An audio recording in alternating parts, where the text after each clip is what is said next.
you, my friend? Hey, Rob, how are you, my friend? What's going on, man? Well, I got my new book. Yes, you can do today. it. I worked my butt off on this thing.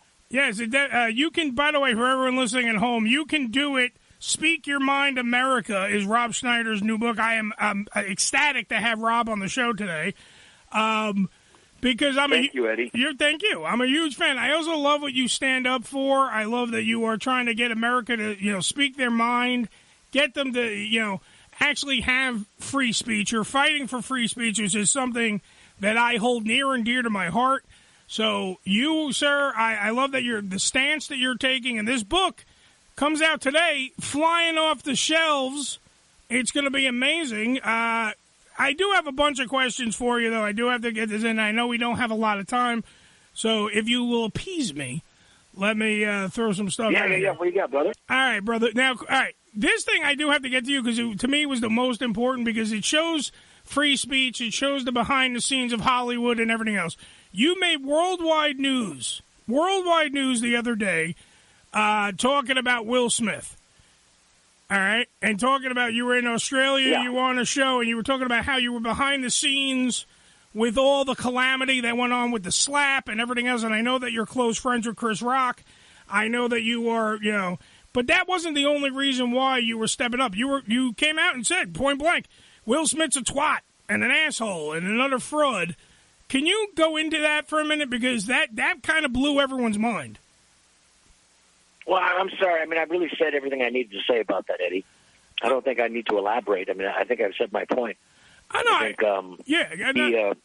He exposed who he was, and I think to strike and to use violence against another human being was the best comedian of our generation. Mm-hmm. I thought was despicable. Well, because you brought up a very interesting point. You said if you did it, if you were on stage and you did it, you would have got arrested. I'm not trying to I'm not trying to harp on it. I'm just making the point that to me that was you kind of opening the veil of Hollywood, which to me was something that I think Hollywood needs. They're so afraid. They're so fearful of anything, and the fact that they allowed him to stay and to collect his award was just abject cowardice on behalf of the Academy. And I've already talked about this, though. Yeah. We're not really discovering any new. We're not crossing any new ground here. Yeah, we're not trying to I'm here to promote my new book, buddy. Yeah, we're not trying to beat a dead horse. I'm just making the point of, do you think that when you're talking about free speech and you talk about Speak Your Mind America and everything else, what place do you think has it the worst? Do you think that Hollywood needs to open up more? Is it the entertainment business? Is it politics? Which one needs to speak their mind more? Well, which one needs to be truthful? Well, I mean, I think the academia, the universities are so captured that I think that is the biggest problem, is that you have free speech zones. It's like, what? The whole place is supposed to be free. I mean, the whole university is supposed to be a free speech zone. Exactly. So you do have some ideological capture. So that is telling. Oh, the show business as well. I mean, it's just a shame that, my wife and I have to watch the Disney movie first before we show it to our kids to make sure there's not some strange indoctrination happening. I mean, I don't remember my parents having to watch a Disney movie first before they showed it to me. I mean, that's new. Yeah. Well, didn't they give Mary Poppins a caution, a parental advisory before it went on the air again?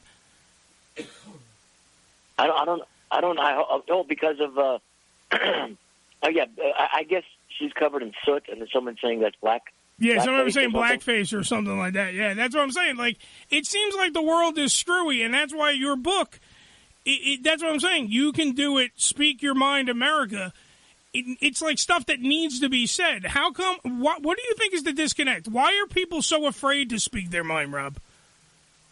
Because what happens is, in the Western world now, there's an even better book than this one for me, is the War on the West by Douglas Murray. Okay. And if you can't get that one, buy mine. But what it is you have some bad faith actors who are who have manipulated this free system that we have, and they're manipulating us, and whether it's through race or whether it's through gender sexuality. They try to to game the system, to gain power, and to undermine it. And these people have grievances. They're envious, and it seems like all this woke agenda is based on revenge. Yeah, revenge so, or money. We just have to. What's that? I was going to say, it's based on revenge. It's based on money. It's based on all the, like, it seems like they attack you financially if you don't agree with you. Sorry, the dogs are going nuts. The thing about free speech is very unique in the history of the world. Out of the 108 billion people who've been alive on this planet, very few of them have been able to live in a society with unfettered free speech. And the United States is a unique experiment in freedom. And, we cannot take that for granted. And so, unfortunately, I spent like 9 months working on this book because it was a lot of work. But it's worth it if it can help people wake up. Because people are manipulating words. Before, words would mean a certain thing, and now they don't mean the same thing. Like, for instance, being a Nazi meant that you were a National Socialist in the 1930s, Germany, who joined the National Socialist Party. And now you're a Nazi if you don't think boys should be allowed to compete against girls or be in girls' bathrooms. So I think they've ruined language, and they've certainly manipulated it. And I'm talking about these woke hucksters. And it's basically, it's a way of undermining Western civilization. It's Marxism, and unfortunately it's coming from the liberals. And the Democratic Party is steeped into it. And that's why I would ask all people listening out there, do you love your country more than you hate Donald Trump? If you do, vote these people out and take a chance on, an administration that could have Robert Kennedy and Tulsi Gabbard in it. Do you ever think, Rob, do you think that the pendulum is ever going to flip the other way? Do you think that we're ever going to just get sick of all the woke? Do you think we're ever going to get, we're actually going to be awake? I mean, well, there's a guy, if you're interested in this stuff. Yeah. James Lindsay. James Lindsay has a course called New Discourses. You can look it up. It's online. And he explains it a lot better. But he's convinced that this woke crap is, 6 to 18 months, 6 to 12 months to collapsing because there's nothing behind it. I mean, the thing about, our country, even before our country, when the Pilgrims came over, it was based on community, based on helping each other, but also it was based under God. And there's nothing. I mean, if you have a society under God, you have people striving for something bigger than themselves. Whereas you have this woke nightmare, there's nothing to it. It's something out of the, you would find it the same theology out of the former Soviet Union or Chairman Mao in China. So it will collapse. Will it collapse sooner than later?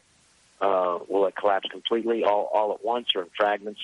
I think it has to collapse because all tyranny eventually collapses. All right, last question because we got to add a little brightness to this because we've been fighting the good fight about woke and everything.